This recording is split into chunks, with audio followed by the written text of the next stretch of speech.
नुसरत आपा, नुसरत आपा, ए नुसरत आपा। ए असलम, सारी तमीज तहजीब घर भूल कर आया है क्या? ना दुआ ना सलाम। सासू में तेरी बहन की। तो आपके शाहिद ने जो हरकत की उसके बाद भी आप क्या करने गई? और ना कभी जाएगी। तू कर क्या रहा है यहाँ? आपा को घर ले जाने आया हूँ। कोशिश करके तो देख। असलम तुम यहाँ? चले आपा, तेरा शौहर अभी घर नहीं आने वाला है। चल अपना सामान बांध और घर चल मेरे साथ। मैं कह रहा हूँ ना, चल। नुसरत अंदर जा। ए आपा। असलम, एक बात कान खोल के सुन ले, ये घर नुसरत का है और वो यहाँ से कहीं नहीं जाएगी। और दोबारा मेरे घर के दरवाजे पे आकर इस तरह चिल्लाया ना तो समझ लेना, ये सरोटा सिर्फ सुपारी नहीं, जबान भी काट सकता है।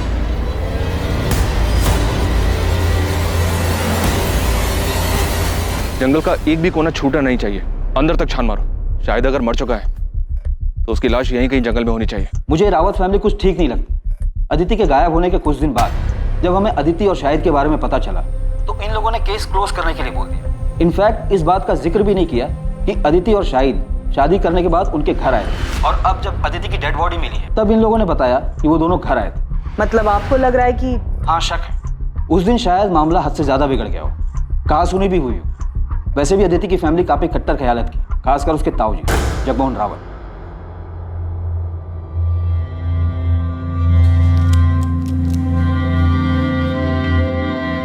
मैं जरा बाहर से होके आता, कुछ काम है। तुम सुभाष को देखते रहे, अब भी दिल पर बोझ लेकर बैठे। लेकिन इसमें उनकी क्या गलती थी? वो खुद को क्यों दोष दे रहे?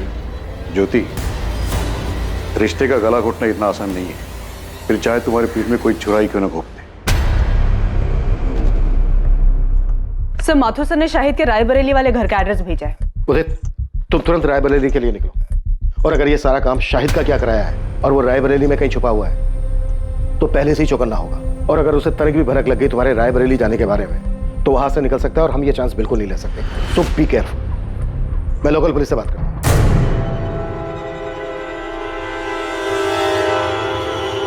अम्मी, आप मानिए या ना मानिए, लेकिन सच यही है कि आपकी जिद की वजह से मैंने नुसरत से निकाह किया। हमारे बीच में प्यार जैसा कुछ था ही नहीं, तो ऐसे निकाह का क्या फायदा जहां दो इंसान खुशी ना हो। बस, नुसरत के खिलाफ मैं कुछ नहीं सुनूंगी। अम्मी मैं... चुप कर, बेहया कहीं की, कैसी बेशर्म लड़की है। अरे शादी का इतना ही शौक था तो जाके अपने माँ बाप से बोलती ना। जवान है, सुंदर है, और कौन सी तेरी उम्र निकली जा रही है जो तूने मेरे शादीशुदा बेटे को फंसा लिया। अम्मी, ये लड़की अपने घर के ऐशो आराम को छोड़कर मेरे साथ आई क्योंकि मुझसे सच्चा प्यार करती है ये, और मेरे लिए बहुत मायने रखता है। और शाहिद मैं आपके लिए कोई मायने नहीं रखती। बस नुसरत, इस बेगैरत के लिए आंसू बहाने की कोई जरूरत नहीं है। शाहिद, आज तुझे फैसला करना होगा। या तो इस लड़की को छोड़कर तू इस घर में हमेशा के लिए वापस आ जा, या इस घर को छोड़ दिया। अम्मी, चलो, आपकी जबरदस्ती की वजह से मैंने नुसरत से निकाह किया। हमारे बीच में प्यार जैसा कुछ था ही नहीं। Welcome to Kanpur sir. Professor Vineet को हमने उठा लिया है। वो यहाँ फिलहाल लॉकअप में बंद है, लेकिन इज्जत और नौकरी जाने के बाद भी इसकी सनक बरकरार है। चलो देखते हैं शेक्सपियर के अलावा और कौन सा ड्रामा रचने की फ्राक में। एक कप और मिलेगी? लंच भी मिलेगा, लेकिन उससे पहले तुम्हें हमारे सवालों के जवाब देने होंगे। वैसे आप कौन हैं? Inspector Abhijeet Sharma, Noida police. अदिति की डेड बॉडी आपको मिली थी? हाँ। क्या लगता है आपको, अदिति को उसी टैक्सी ड्राइवर ने मारा है जिसके साथ वो आती जाती थी? केस को काफी क्लोजली फॉलो कर रहे हो। जिसकी वजह से मेरा सब कुछ खत्म हो गया, उसे एंड तक फॉलो करना तो बनता है ना। वैसे पता है, अब सोचता हूं ना तो महसूस कर पाता हूं कैसा लगा होगा ओथेलो को सब कुछ खोने के बाद। फिर तो तुम्हें यह भी पता होगा ओथेलो का सब कुछ खोने का रीजन वो खुद था। जिद और इनसिक्योरिटी में आकर खुद उसने अपने प्यार को मार डाला था। वाह सर, आपने ओथेलो पढ़ा है? अच्छा ये बताइए, आपका सबसे पसंदीदा कैरेक्टर कौन सा है? अपना ये ड्रामा बंद कर दे प्रोफेसर, ये पुलिस स्टेशन है, कोई स्टेज नहीं। All world is a stage, all men and women are merely players. ये पूरी दुनिया एक रंगमंच है और हम सब इसकी कठपुतली हैं। कोई मरता नहीं, कोई मारता भी नहीं है। बस जब जिसकी जरूरत खत्म हो जाती है उसे इस रंगमंच से अलविदा लेना पड़ता है। अदिति शाहिद से प्यार करती थी, भाग गई थी उसके साथ। ये जानने के बाद अपनी जिंदगी में तुम्हें उसकी जरूरत तो रही नहीं होगी, तो क्या तुमने उन दोनों की जिंदगी को रंगमंच से अलविदा कर दिया? शाहिद उस लड़की अदिति को लेकर यहाँ आया था, लेकिन मैंने उन्हें दरवाजे से लौटा दिया, घर के अंदर भी नहीं लिए। उसके बाद दोनों कहाँ गए मुझे नहीं पता। ये कौन है? ये असलम है, नुसरत का भाई।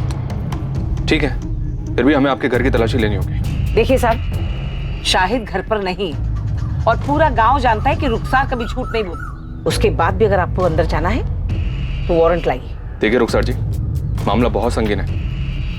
नोएडा के जंगल में अदिति की लाश मिली हमें। सिर्फ अदिति की लाश मिली, शाहिद की नहीं? क्यों, मिलनी चाहिए थी। असलम क्या बकवास कर रहे हो? अरे मैं तो सिर्फ ऐसे ही पूछ रहा हूँ, वो दोनों साथ में गए थे इसलिए। साहब, शाहिद कहाँ है? हम वही तो पता लगाने की कोशिश कर रहे हैं। अब या तो शायद अदिति को मार के गायब हुआ है, या फिर शायद वो खुद भी जिंदा नहीं है।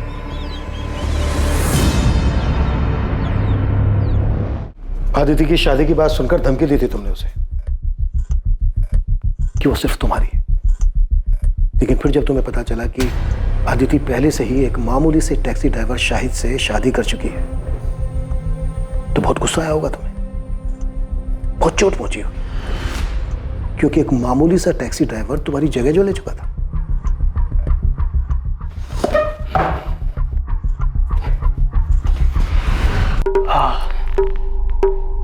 लीजिए, अब मैंने आपकी जगह ले ली, आपकी कुर्सी पर बैठा हूं, तो आप मेरा खून करना चाहते हैं?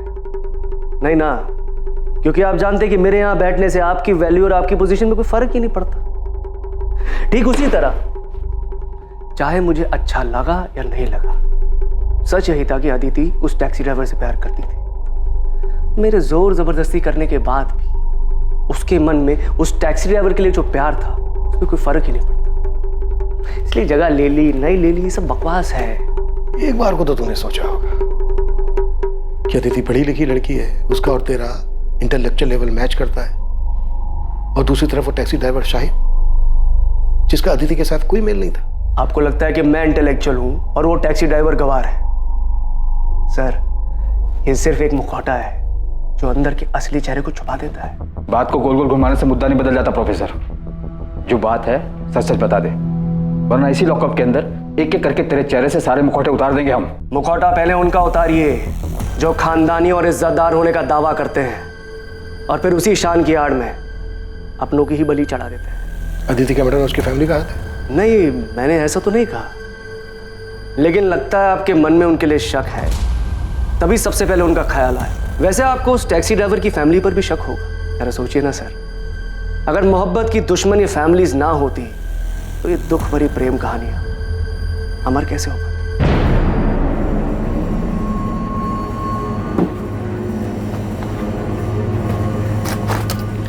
सुनिए, खाना लग गया है।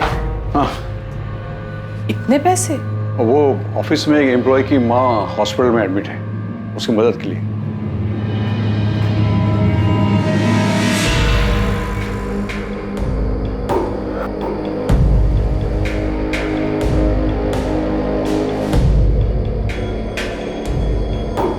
नुसरत, भूल जा उसे, ये मान ले कि मेरा बेटा कभी तेरे लायक था ही नहीं।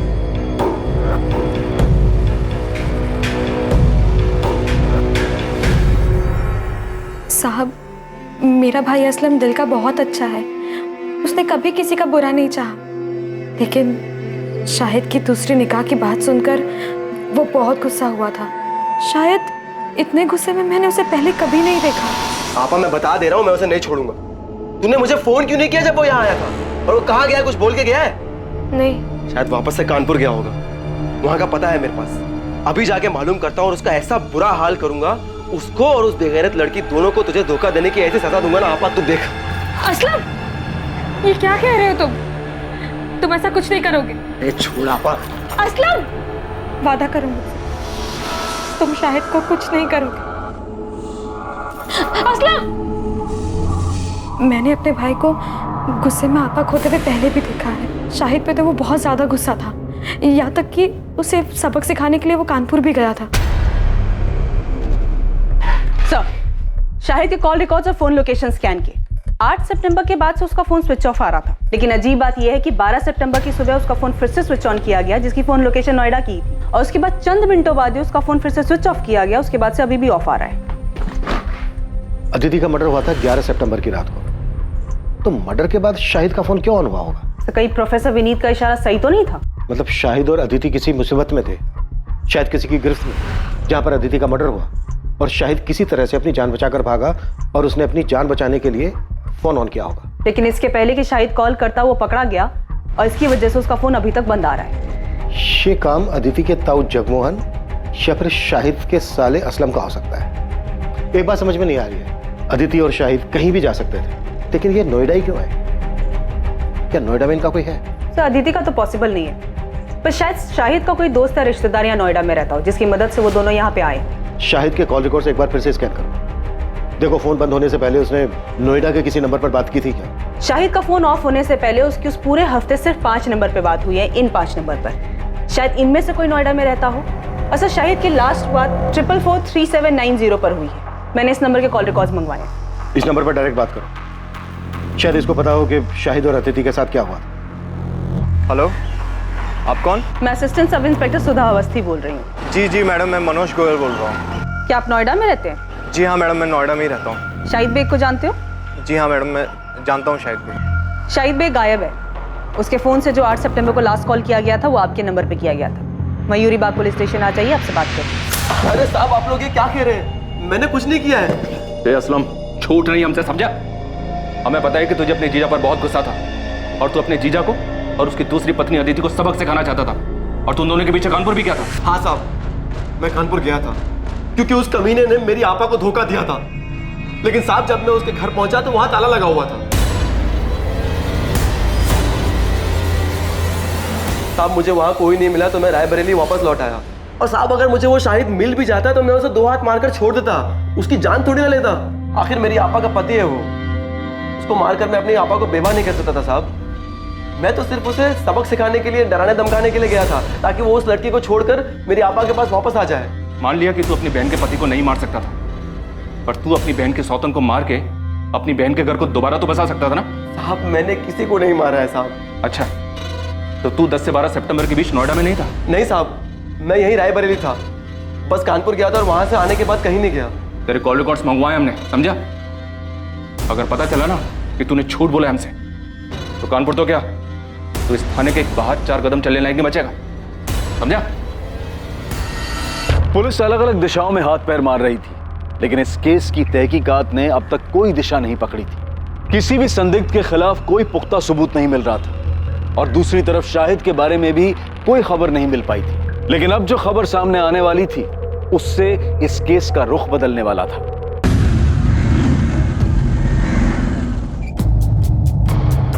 सर, मैं भी रायबरेली से ही हूँ। नोएडा में पिछले 8 सालों से रह रहा हूँ। शाहिद मेरे बचपन का दोस्त है। क्या तुम ये भी जानते हो कि शाहिद एक लड़की के साथ भाग कर यहाँ नोएडा आया था? जी सर, जानता था, और ये भी जानता हूँ कि उस लड़की का नाम अदिति है।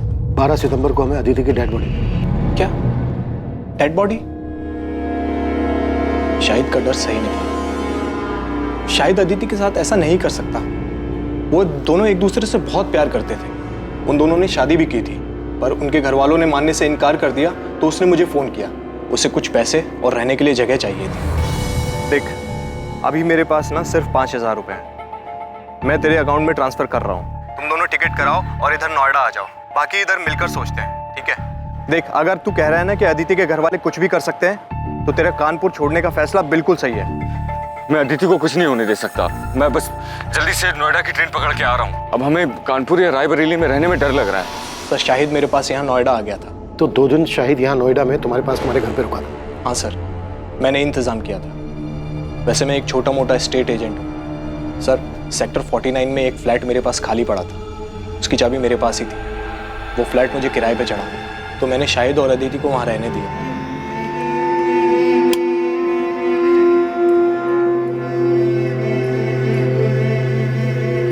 भाई, घर ज़्यादा बड़ा तो नहीं है, लेकिन तुम लोग अपनी गृहस्थी बसा सकते।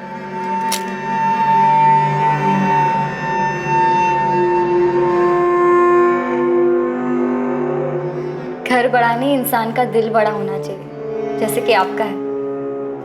Thank you so much Manoj भैया। ये बात शायद 8 सितंबर की होगी। वो दोनों बहुत खुश थे। मैं चाबी देके वहां से निकल गया और शाहिद ने मुझे बताया था कि वो अपना फ़ोन ऑफ रखेगा, तो मेरी इस बीच उससे कोई बात नहीं हुई। 2 दिन बाद 10 तारीख को जब मुझे वक्त मिला तो मैं उनका हाल चाल लेने के लिए वहां पहुंचा।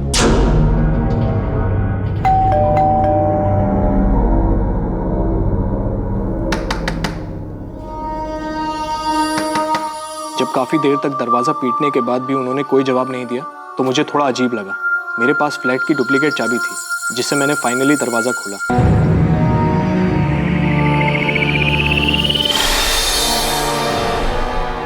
लेकिन अंदर का नज़ारा देखकर मैं हैरान रह गया।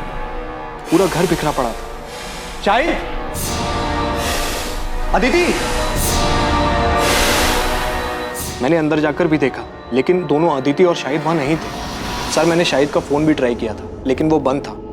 मुझे समझ नहीं आ रहा था कि वहां हुआ क्या था। तुम्हें अपने दोस्त की इतनी चिंता थी तो फिर पुलिस को फोन क्यों नहीं किया? घर इतनी बुरी तरह से तहस नहस था तो तुम्हें लगा नहीं कि कोई बड़ी बात हो सकती है, वो दोनों किसी मुसीबत में हो सकते हैं। सर, मैं डर गया था घर को उस हालत में देखकर। और फिर अगर घर के मकान मालिक को ये बात पता चल जाती कि मैंने ऐसे ही ये घर किसी को दे दिया तो मैं बहुत प्रॉब्लम में फंस जाता सर। इसलिए 2 दिन तक मैंने किसी को कुछ नहीं कहा। फिर मुझसे रहा नहीं गया सर। मैं पुलिस के पास आने ही वाला था कि शाहिद का फ़ोन मुझे आया। 2 दिन बाद यानी कि 12 तारीख को। लेकिन अदिति का मर्डर तो 11 तारीख की रात को हुआ था। और शाहिद का फ़ोन तो बंद था। इनफैक्ट 12 सितंबर की सुबह को कुछ सेकंड के लिए उसने अपना फ़ोन ऑन किया था लेकिन उस बीच उसने कोई कॉल नहीं किया था। हाँ मैम, उसने अपने मोबाइल से नहीं किसी अनजान नंबर से कॉल किया था। मनोज, वो लोग अदिति को उठा के ले गए। अरे कौन ले गया, कहाँ ले गया? उस दिन घर में हुआ क्या था शाहिद? मैंने उसको प्रॉमिस किया था मैं उसे कुछ नहीं होने दूंगा लेकिन मैं उसको नहीं बचा पाया मनोज। नहीं बचा पाया मतलब? क्या हुआ अदिति को? तुम दोनों ठीक तो हो ना? मुझे उसके बगैर नहीं जीना मनोज। कोई मतलब नहीं है जीने का उसके बगैर। Hello Shahid, hello. सर, मैंने फिर से उस नंबर पर कॉल किया तो पता चला वो नोएडा के किसी पीसीयू का नंबर है। मैं बहुत डर गया था सर, मुझे कुछ समझ नहीं आ रहा था। मैंने तो दोस्ती यारी में उसकी मदद की थी पर इस झमेले में और नहीं फंसना चाहता था, इसीलिए मैंने किसी को कुछ नहीं बताया। अच्छा, शाहिद ने जब उस दिन तुम्हें फ़ोन किया और कहा कि कुछ लोग अदिति को उठा कर ले गए, क्या लगता है तुम्हें शाहिद किसकी बात कर रहा है? पता नहीं सर, उसने किसी का नाम तो नहीं बताया पर हाँ, उसने एक बार बताया था कि अदिति के घर वाले काफ़ी रूढ़िवादी किस्म के लोग थे। मुझे पता नहीं, पर उस दिन शाहिद से बात करके मुझे सबसे पहला ख्याल अदिति के घर वालों का आया। पूरी संभावना थी कि अदिति की तरह शाहिद को भी मार दिया गया था। शायद वो आरोपी नहीं बल्कि पीड़ित था। ये केस अब ऑनर किलिंग का नजर आने लगा था। पर अब सवाल यह था कि ये घिनौना खेल किसके परिवार द्वारा रचा गया था, अदिति या फिर शाहिद? असलम के कॉल रिकॉर्ड्स आ गए? नहीं सर, अभी तक नहीं आए, पर हमारी नजर 24 घंटे उस पर है। सर, मनोज को जिस पीछे से कॉल आया था वहाँ कोई सीसीटीवी नहीं है। दुकानदार को भी कॉलर का चेहरा याद नहीं है। हमने उसे शाहिद की फोटो भी दिखाई पर वो पहचान नहीं पाया। मनोज की बात से तो ये ऑनर किलिंग का ही केस लग रहा है। एक काम करो, अदिति के ताऊ जगमोहन और पिता सुभाष, इन दोनों को भी कॉल रिकॉर्ड्स निकालो। हो सकता है इन दोनों ने ये काम किया हो और पूरे चांसेस हैं कि इस केस में सुपारी दी गई हो।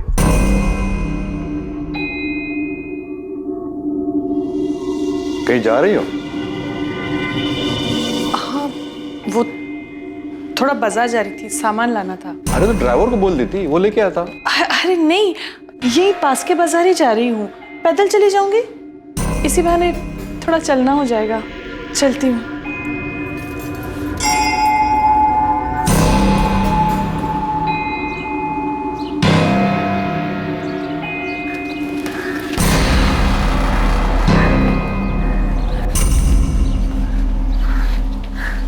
सोनाली, माँ,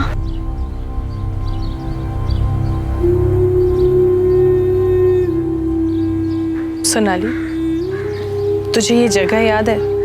तुझे और अदिति को ये जगह बहुत पसंद थी।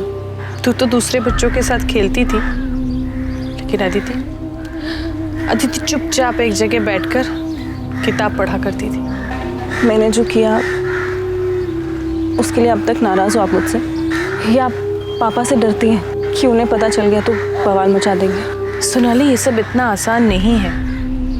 हम जिस समाज में रहते हैं, बस इसी समाज की वजह से आज तुम्हारी दोनों बेटियां तुमसे अलग हैं। और पापा की इस रूढ़िवादी सोच की वजह से ना आज अपनी एक बेटी को हमेशा हमेशा के लिए खो चुकी हैं आप। घर में अगर कम से कम आपने अदिति को समझने की कोशिश की होती ना, तो इस तरह घर से भागी नहीं होती। शायद उसके अकेलेपन का सहारा इसीलिए बन पाया क्योंकि हम लोग, उसका परिवार उसको समझ ही नहीं पाए। और इन्हीं सभी बंदिशों की वजह से उसने ये बगावत की थी। लेकिन इस बगावत का क्या फायदा? आखिर सजा तो उसे ही भुगतनी पड़ी ना। इसका मतलब अदिति की मौत उसकी बगावत की सजा थी। माँ मुझे सच सच बताओ, क्या अदिति को मरवाने में पापा का हाथ था? मुझे नहीं पता सोनाली, और सच पूछो तो मैं जानना भी नहीं चाहती। इसका क्या मतलब है माँ? आप कुछ जानती हैं? अदिति की मौत के बारे में आप कुछ जानती हैं?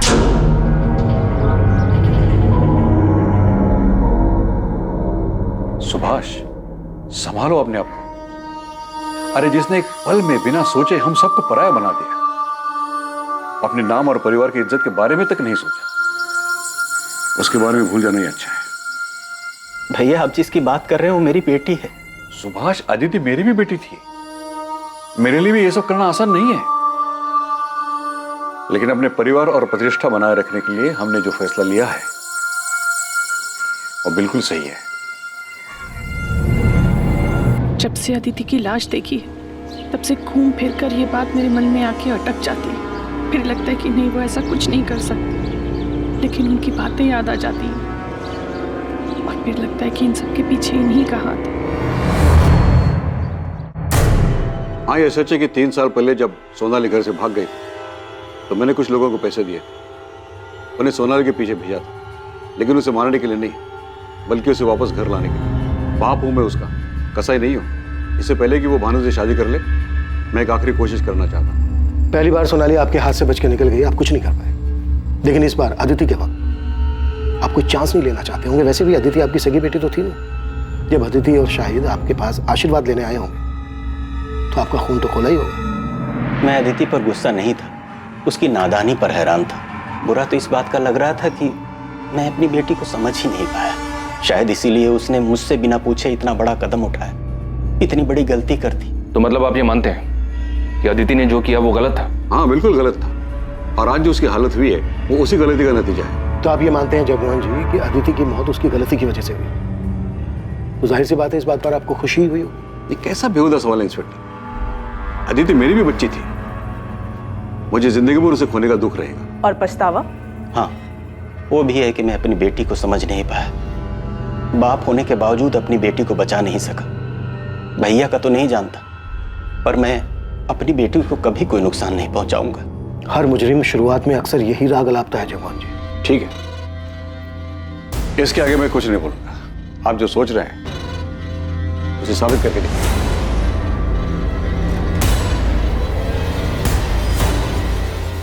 पॉसिबल है अदिति के ताऊ जगमोहन ने ही अदिति और शाहिद दोनों की सुपारी दी। बड़े लोग हैं सर, इतना तो पक्का है कि खुद के हाथ गंदे नहीं किए होंगे।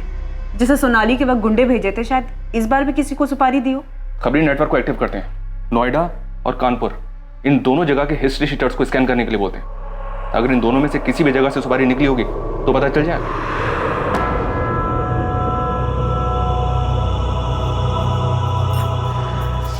नुसरत बेटा, मैं समझती हूँ जो कुछ भी हुआ उसके बावजूद शाहिद तुम्हारा शौहर है, तुम्हें उसकी याद तो आती होगी, लेकिन जो गलती शाहिद ने की ना वो माफी के लायक नहीं थी।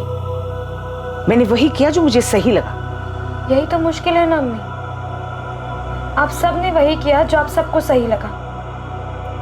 आपको सही लगा तो आपने शाहिद की मर्जी के बगैर उनका निकाह हमसे करवा दिया।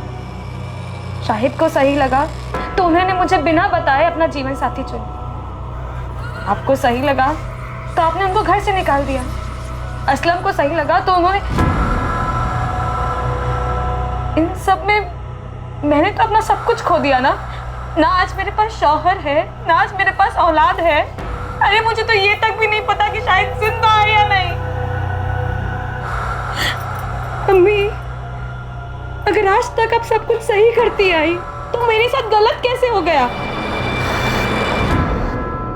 कुछ समझ में नहीं आ रहा है। इतने सारे सस्पेक्ट्स हैं पर किसी के खिलाफ भी कोई पुख्ता सबूत नहीं मिल रहा है। सर, अदिति के ताऊ जगमोहन रावत, पिता सुभाष रावत और प्रोफेसर विनीत अग्रवाल, इन सबके कॉल रिकॉर्ड स्कैन किए, सब क्लियर है सर। पर ये असलम के कॉल रिकॉर्ड में सर गड़बड़ दिखाई दे रहा है। 10 और 11 सितंबर को इसका फोन स्विच ऑफ था।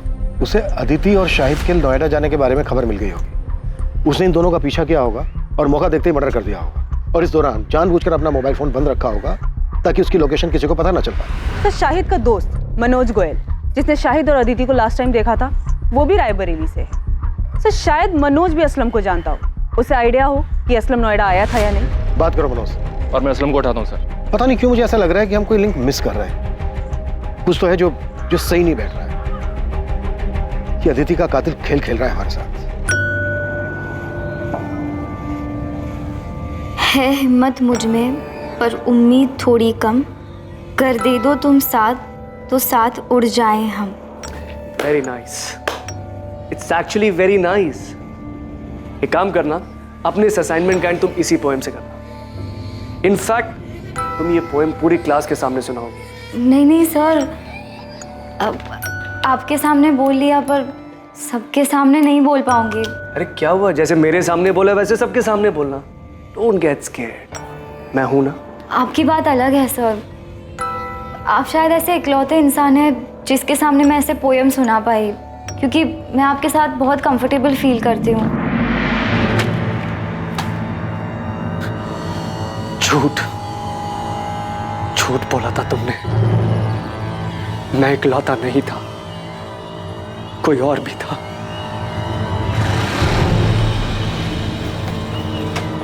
आ गया?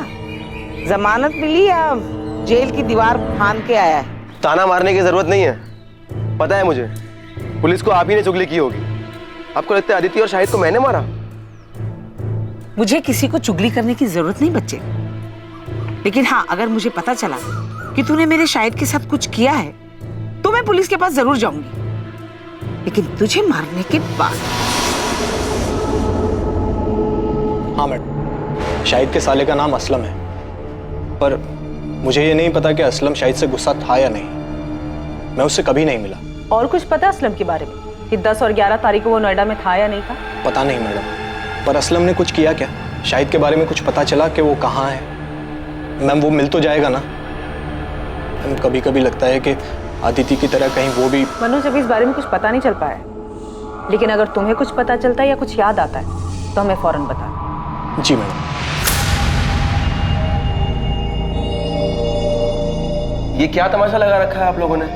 जब देखो उठा ले आते हैं। सब समझता हूँ मैं, आप लोग को कोई मिल नहीं रहा है इसलिए बार बार मुझे बलि का बकरा बना रहे हैं। गरीब आदमी उसने मेरा फायदा देख असलम, ये नौटंकी ना नेताओं के लिए छोड़ते। इस बार पुलिस का डंडा चालू हुआ ना तो फिर रुकना मुश्किल है, सोच ले।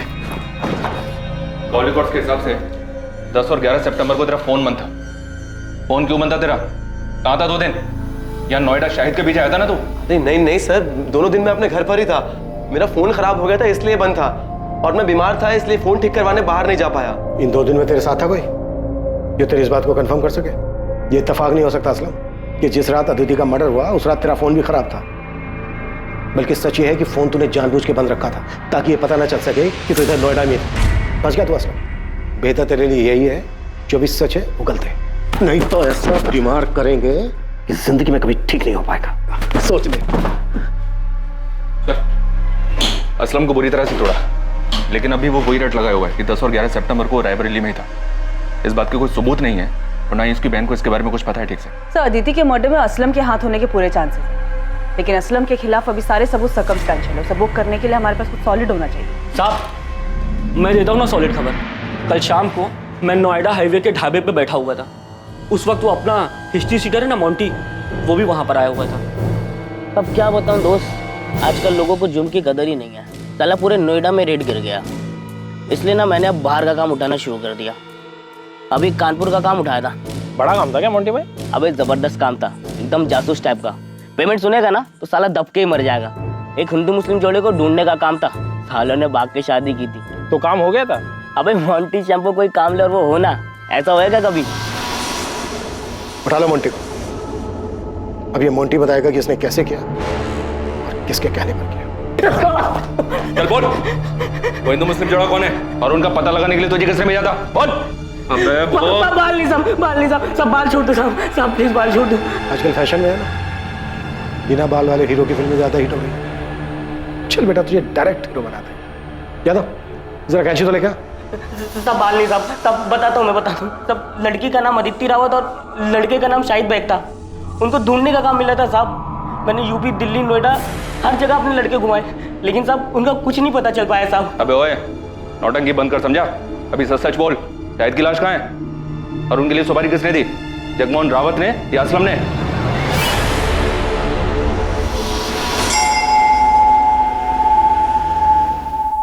देखिए, बात को घुमाइए मत, सीधे सीधे बोलिए कि आपको लगता है मैंने अदिति को मारा है और आप मुझे गिरफ्तार करने आए।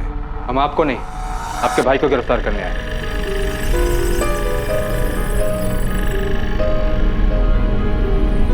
सुभाष को क्या किया इसने? वो तो यही बेहतर बता पाएंगे। मोंटी को नोएडा पुलिस ने गिरफ्तार कर लिया है, उसने तुम्हारा नाम लिया। साहब 10 सितंबर को सुभाष रावत ने मुझे फोन किया था साहब। डन साहब, काम हो जाएगा, दोनों को ढूंढ लूंगा मैं। मेरे आदमी हर जगह काम होती, मैं आपको बता दूंगा। उसके आगे क्या करना है साहब, आप ये बताइए मुझे। उसके बाद क्या करना है मिलने के बाद बताऊंगा। उनके मिलते ही मुझे फोन करना, तुरंत। आपको देखकर ऐसा लगा नहीं कि आप इतने पहुंचे हुए निकलेंगे। एक हिस्ट्री शीटर से कांटेक्ट करके आपने उसे सुपारी भी दे दी। मैंने मोंटी को सुपारी अदिति को बचाने के लिए दी थी, उसे मारने के लिए नहीं। भैया बहुत गुस्से में थे और मुझे डर था कि कहीं वो उस गुस्से में अदिति को कोई नुकसान न पहुंचा दे। बेवकूफ समझ रहे हैं आप। देखिए, जो अभी सच है बता दीजिए। सच उगलवाने के लिए हमें हमारे तरीके आजमाने पर मजबूर मत कीजिए। मैं सच बोल रहा हूँ सर, आप मोंटी से पूछ लीजिए। क्या मैंने एक बार भी उसे अदिति या शाहिद को मारने के लिए कहा था? नहीं, मैंने उसे उन दोनों को ढूंढने के लिए कहा था। इसके बाद की प्लानिंग मैं पहले ही कर चुका था। मैं उन्हें सबसे छुपाकर चेन्नई भेजने वाला था, अपने दोस्त वेंकटेश मूर्ति के पास। वो मेरा कॉलेज का फ्रेंड है और मैं उसे अच्छी तरह से जानता हूँ, मुझे उस पर भरोसा था, इसलिए मैंने सारी बातें उसे पहले ही बता दी थी। लेकिन इससे पहले कि मोंटी अदिति का पता लगा पाता, हमें अदिति की लाश मिलने के बारे में पता चला। अगर आपको फिर भी यकीन नहीं है तो आप वेंकटेश से पूछ लीजिए, उसका नंबर है मेरे पास। अदिति का मर्डर 11 तारीख को और 12 तारीख को शाहिद ने अपने दोस्त को फोन किया था कि कुछ लोग अदिति को उठाकर ले गए। मनोज, वो लोग अदिति को उठा के ले गए। आपको क्या लगता है शाहिद का दोस्त आपके भाई जगमोहन की बात कर रहा था? मुझे अंदाजा ही नहीं था कि मेरा अपना भाई मेरे बारे में इतनी घटिया सोच रखता है। ज्योति, तुम्हें भी ऐसा ही लगता है? ओह, तो आज मेरे समझ में आया कि मेरा परिवार मेरे बारे में क्या जानता है, क्या समझता है। क्योंकि आपने कभी किसी को समझने का मौका ही नहीं दिया ना। सुभाष, मैंने हर फैसले में तू मेरे साथ खड़ा था। मैंने कभी कोई फैसला अकेले में नहीं लिया है। हम लोग भाई है सुभाष, हमारी परवरिश, हमारी सोच एक सी है। अदिति के देर से घर आने से लेकर उसके जीन्स पहनने, लड़कों के साथ बात करने, पढ़ाई के लिए बाहर जाने तक तुझे भी हर बात खटेती थी जितनी कि मुझे। और अगर ऐसा नहीं था तो तूने मुझे टोका क्यों नहीं? क्योंकि तू भी वही चाहता था। फर्क सिर्फ इतना है कि तूने हर बार बंदूक मेरे कंधे पर रखकर चलाई।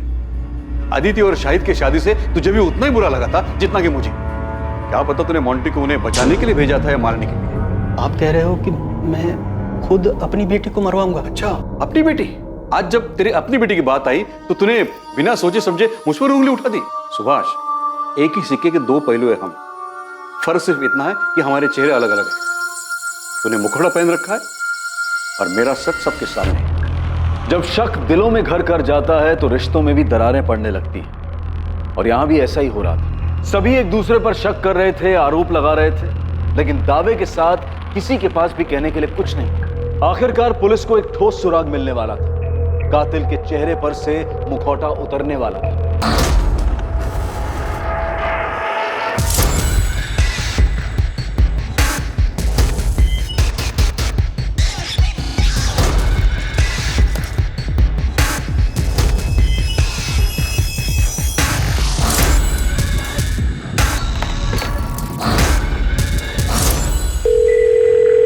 हेलो, एक टेम्पो का नंबर भेज रही हूँ, उसके ओनर की डिटेल चाहिए मुझे तुरंत।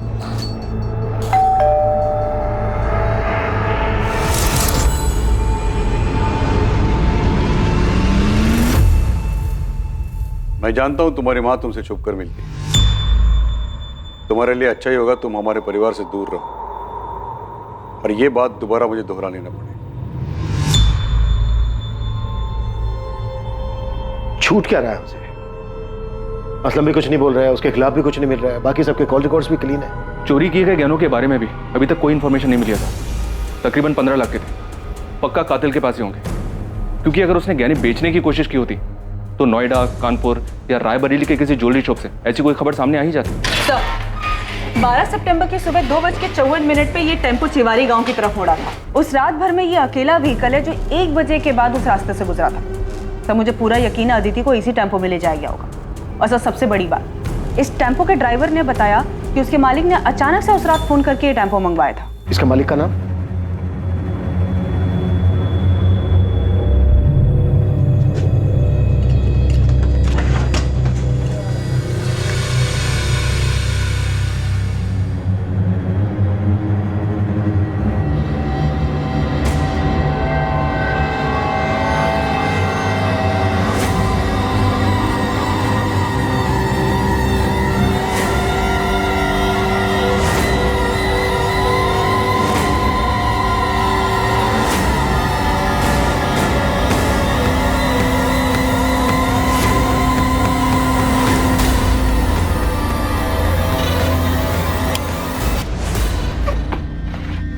अरे अरे अरे अरे, दुल्हन क्यों बन रहा है? एक बार तेरी शक्ल तो देखने थे ठीक से। अड़ा तो तू है, ससुराल से बुलावा है तेरी, वहां चलकर चाहे जितनी मर्जी शर्मा लेना। हेलो सर, ये अदिति की ज्वेलरी लग रही है। साहब मैंने कुछ नहीं किया साहब। अबे चुप, वो टेम्पो मिल गया हमें जिसमें तू अदिति की लाश को लेकर गया था जंगल में। अभी सीधी तरह से ये बोल, शाहिद की लाश को कहां ठिकाने लगाया तूने? ए रुक, कौन है तू? रुक जा। पकड़ो इसे।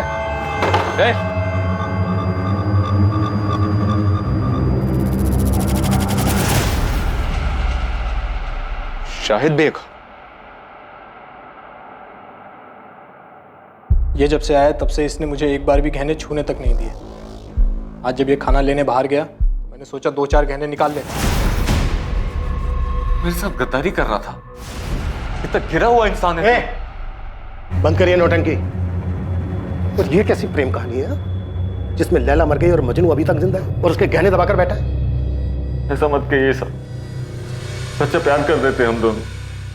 निकाह भी किया था हमने, सबकी सहमति से नया घर बसाना चाहते थे, लेकिन ऐसा हुआ नहीं। तो तुम अदिति को लेकर यहाँ नोएडा मनोज के घर ले आए और सर हम इसके दिए हुए घर में खुश थे।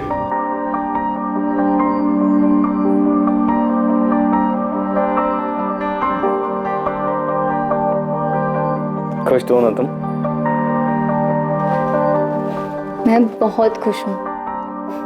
हम दोनों साथ हैं, यही काफी है। क्या बन रहा है भाई खाने में? मैं बस रोटियां बना रही हूँ, आप दोनों खाने बैठ जाइए। खुश तो हो ना तुम दोनों यहाँ? हाँ यार, तेरी वजह से कम हम दोनों के सर के ऊपर छत तो है, वरना पता नहीं हम दोनों कहाँ कहाँ भटकते रहते। मैं प्लेट्स लगाता हूँ।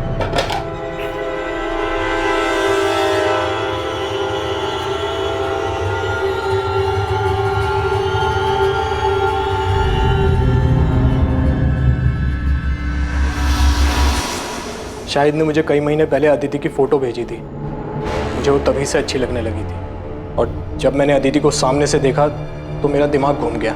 मुझे हर जगह हर वक्त वही दिखाई देती थी। बस एक बार उसे पूरी तरह से पाना चाहता था। उसे सामने से देखकर बहुत बेचैन हो गया था मैं।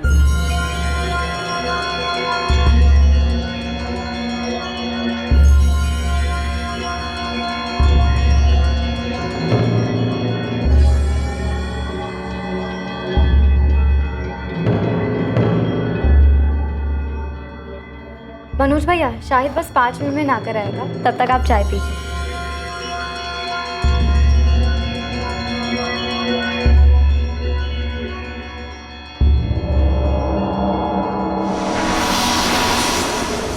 साहब, इस कमीने के मन में क्या चल रहा था मुझे जरा भी अंदाजा नहीं था। फिर आगे? मैं अदिति से अकेले में मिलना चाहता था, उसे एक बार छूना चाहता था। इसीलिए मैंने एक नौकरी के इंटरव्यू के बहाने इसे घर से दूर भेज दिया और खुद अदिति के पास चला गया।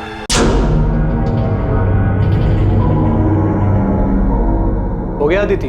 हाँ बस 2 मिनट।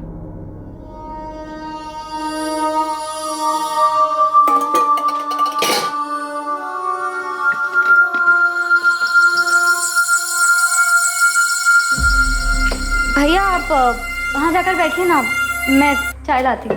भैया क्यों बोल रही हो यार? ना ही मैं तुम्हारा भैया हूँ ना तुम मेरी भाभी। रात तो शाहिद भी नहीं है।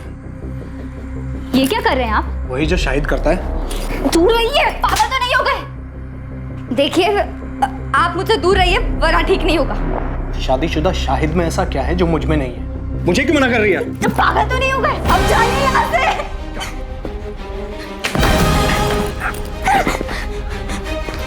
मैं मार दूँ, अब जाइए यहाँ से।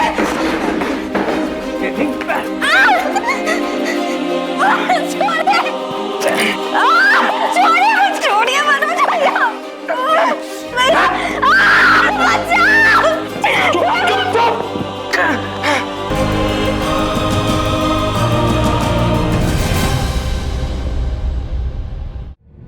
साहब तब तक भी मुझे नहीं मालूम था कि इसके दिमाग में क्या चल रहा है, लेकिन उस दिन जब मैं घर वापस आया तब मुझे पता चला कि कितना बड़ा कमीना है ये। अदिति, अदिति, अदिति! ये क्या किया तूने? शाहिद शांत हो जा भाई, देख गलती हो गई यार, बहक गया था। बहक गया था? चल मेरी बीवी थी वो, प्यार करता था मैं उससे, छोड़ूंगा नहीं तुझे। शाहिद चल, बोला ना यार गलती हो गई। दिमाग शांत रख और मेरी बात ध्यान से देख। रोग आकर अगर तूने ये ड्रामा किया ना तो देख हम दोनों फंसेंगे और मैं बोल दूंगा कि इस कत्ल में तू भी शामिल है और अदिति के घर वाले तुरंत मान जाएंगे। इसलिए हमारे लिए अच्छा यही होगा कि इस मामले को यहीं दबा दें। तुझे क्या लगता है तेरे बहकावे में मैं आ जाऊंगा? तेरा सच में दिमाग खराब हो गया है? देख देख शाहिद भाई, मेरी बात सुन यार, हम सालों पुराने दोस्त हैं यार, एक लड़की के चक्कर में अपनी दोस्ती खराब करेंगे? अरे ये तो गई, वापस नहीं आएगी। इसके जैसी हजारों लड़कियां तुझे मिलेंगी। तुझे नई जिंदगी शुरू करनी थी ना, रायबरेली से बाहर निकलना था। मैं भी तेरे साथ चलूंगा, मेरे पास पूरा प्लान है और हमारे पास इसके गहने भी हैं यार। हम दोनों की लाइफ सेट हो जाएगी, समझ रहा है मेरी बात?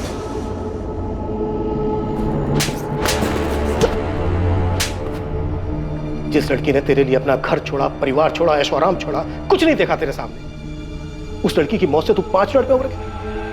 ये प्यार था तेरा अदिति के लिए? क्या करता सर मैं, आप ही बताइए। अदिति तो मर गई थी, वापस नहीं आने वाली थी, इसलिए मनोज जैसा कहता रहा मैं वो करता रहा।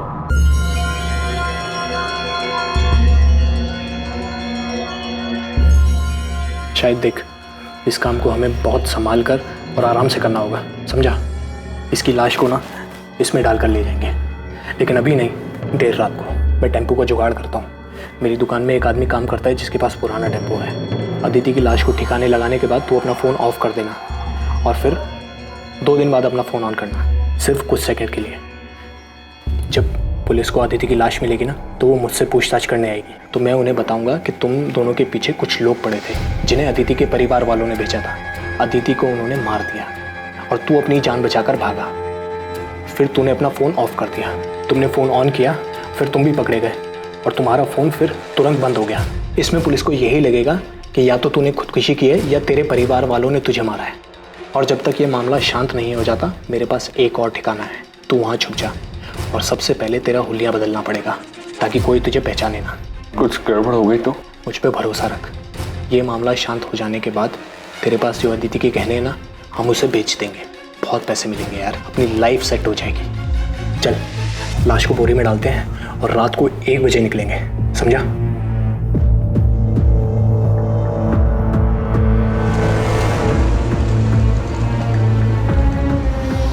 और फिर अदिति की लाश को हम जंगल में फेंककर घर वापस आ गए। साले तू अदिति से प्यार करता था, 5 मिनट में उसके कातिल के प्लान में शामिल हो गया ताकि तू अदिति के पैसों से एक सुकून भरी जिंदगी शुरू कर सके। मैं इसके बहकावे में आ गया था, मैं सच कह रहा हूँ, उसकी मौत का मुझे अभी भी बहुत अफसोस है। मैंने अपनी पूरी जिंदगी में तेरे जैसा स्वार्थी आदमी नहीं देखा। क्या नहीं था तेरे पास? हाँ? क्या नहीं था तेरे पास? एक समझदार बीवी थी, बेहद प्यार करने वाली अदिति थी, लेकिन सच ये है कि तू इनमें से किसी के लायक नहीं था।